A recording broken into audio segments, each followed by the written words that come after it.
Okay, so I got a screenshot for you all, so then you all can take the screenshot, then grayscale it, then erase. Actually, no.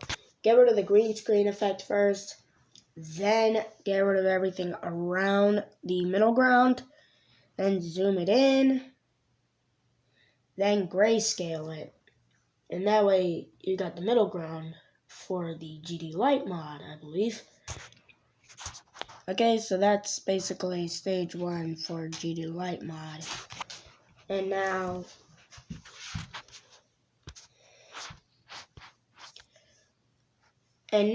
so for the regular GD mod, you go to APK editor, select an app.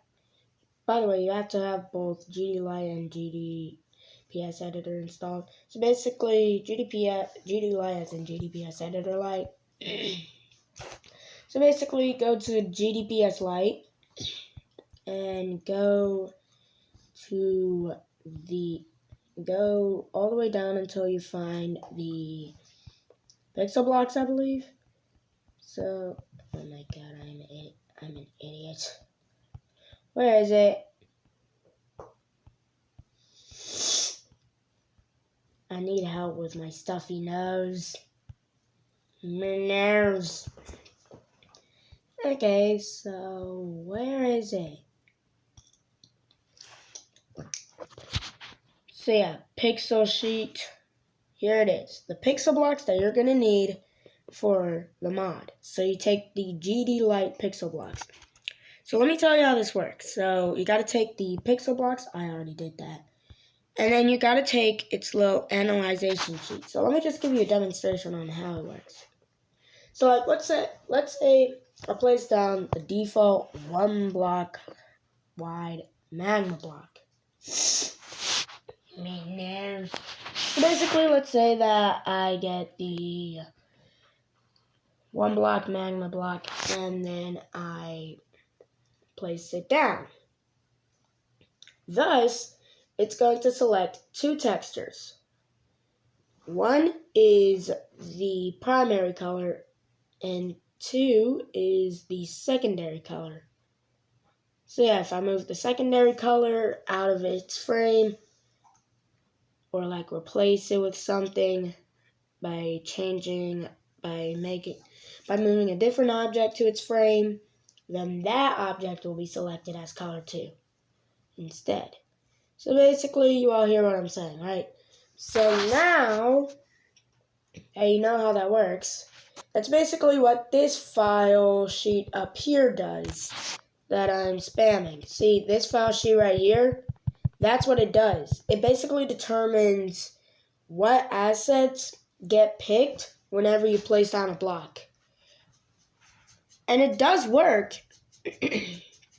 but the way the editor works is that even if you do place down the block, it's not going to load in its textures. That's why the blocks are always invisible, even in the editor. So yeah, you gotta take, So yeah, you gotta take the little block color selection file too. And then you got to go over to GDPS editor. So basically you go to GDPS editor and then you go down over to the pixel blocks. I've navigated this regular GDPS editor. Never mind. Okay. Pixel blocks are here somewhere. It's a real mess organizing the files when they're not properly organized, but rather organized by how RobTop and, well, the private server creators made it. Alright, where is it? And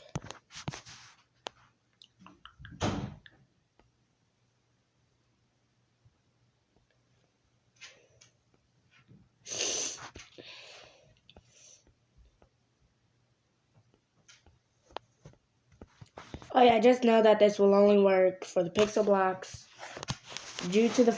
Oh yeah. So basically, now that you've saved those, you got to take the pixel block asset sheet, add it, and basically do the exact same for this, and change this, and change this, as well as this, to what they were, to what you found in GD Lite.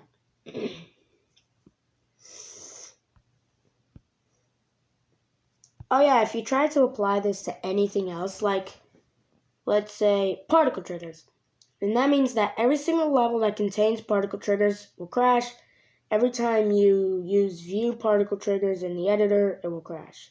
And if you try just editing a particle trigger, it's gonna crash. So yeah, the particle effects do crash. And same thing applies for everything. Because, like, if the game doesn't know what, if the game isn't going to point out an asset to choose, like, let's go to GD Lite. So if we go to the fire assets, I'm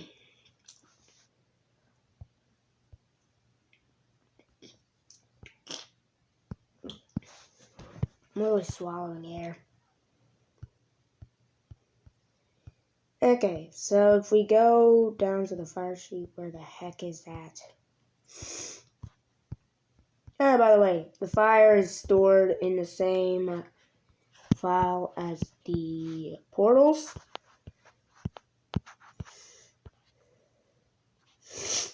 And triggers. Oh yeah, try adding this to GDPS editor, the original one.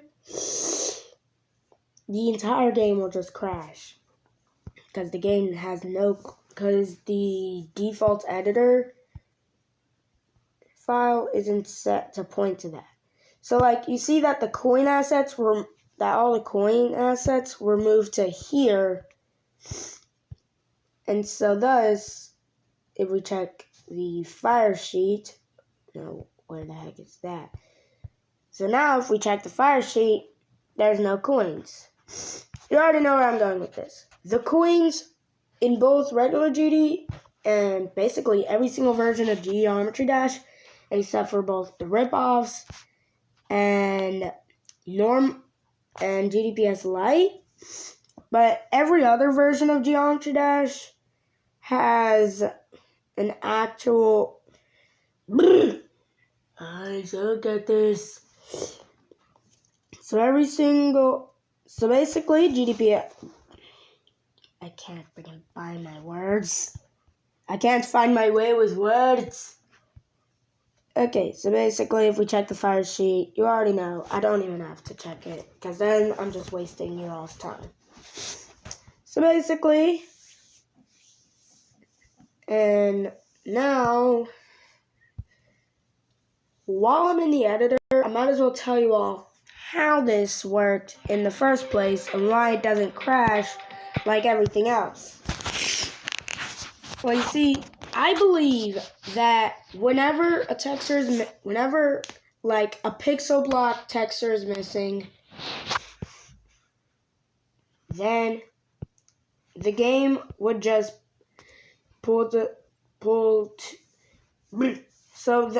basically, if a pixel block texture is missing, then the game will just point to this. If the pixel block texture just flat out doesn't exist to the editor, it will point to this. And then if you don't select anything and you select it, it's going to point to this, which is the exact same thing. Okay? So basically, the way this works, instead of just crashing, is because to the game, the pixel blocks do already exist. It's just that the game didn't have anything to point to when trying to point to the pixel blocks.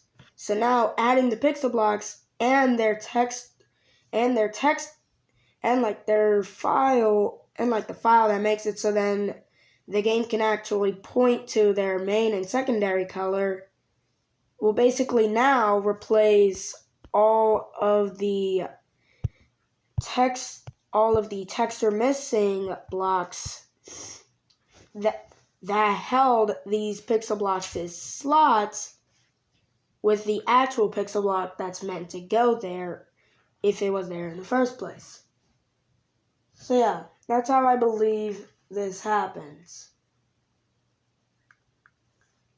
Does this make sense to you all now? So yeah, now you all know that the mod actually exists, and you can tell that this isn't like a texture pack like the old Magma Dash that I have abandoned for like 2 years. Actually, no, I think it was 1 year. Yeah, I abandoned it for a whole year, and yeah. But yeah, it's technically not a texture pack because instead of replacing, so like, hear me out. Instead of replacing a texture like this with a texture like this, instead it will replace the slot that used to hold this with the proper texture that would have been there if the texture existed in the first place. But now that the textures do exist in the game will point to it. But the reason why the game won't point to any animations, one, the entire editor would crash. Two, another reason why is because it is already pointing to something. This. But meanwhile, technically, whenever the game points to this block, which I'm going to make flicker black and red, basically whenever it's pointing to this block, it basically means that it's pointing to absolutely nothing but an error handler. Okay? Does that make like the slightest sense if you listen to it closely? Does that make like a bit of sense? Because if it does, then nice, you actually know something about coding. But other than that, that was a deep dive tutorial and explanation on how this is made and how it works. Anyways, hope you all enjoyed, and I hope that you all follow the advice that I gave you all earlier in the video.